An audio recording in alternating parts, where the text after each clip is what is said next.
doesn't believe it has everlasting life. While none of us know exactly what eternal life or heaven really is, I believe one way a person has eternal life is through the memories of that person that are shared by those of us remaining. Let me share them.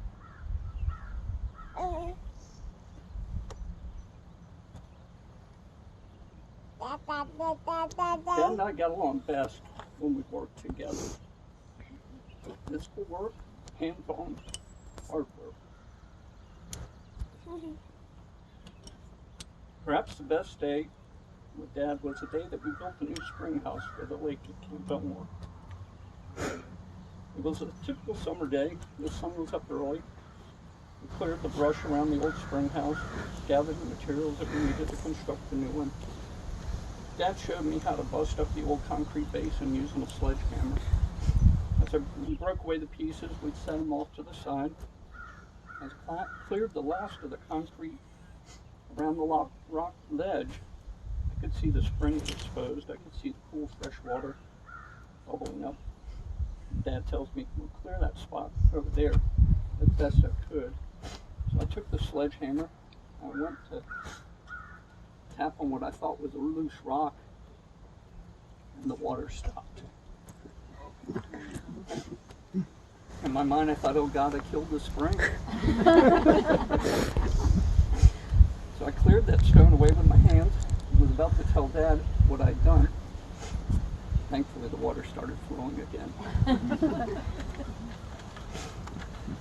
Next came the fabrication of the new basin. Dad had purchased this aluminum corrugated pipe. We stood it up on end and had to cut in around the pipe to get the contours to fit the rock just right. A lot of trial and error, set it down, cut, set it down, cut. But he taught me how to mix mortar, and we used that to seal around the basin of the pipe against the rock ledge. And that's when I learned that mortar will actually cure underwater, because the water started to fill up in the spring immediately. Anyway, I recall taking breaks throughout the day to eat or get something to drink, and we talked the whole time. I no longer remember exactly what we spoke of, only that I really enjoyed it.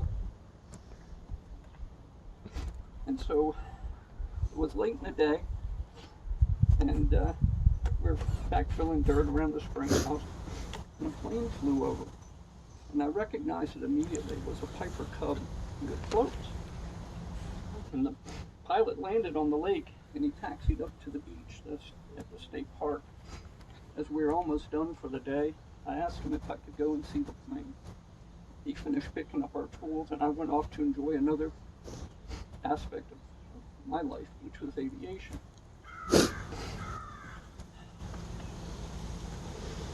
There were many other times before and after that day where Dad and I worked together, fixing cars, cutting down trees, running a business, and most recently, building the deck on my current home. Dad liked to work. There was always something that needed to be done. But that day with him, it stands out in my memory. It's a memory that's going to last as long as I do. And perhaps longer now, because of this memory shared with you.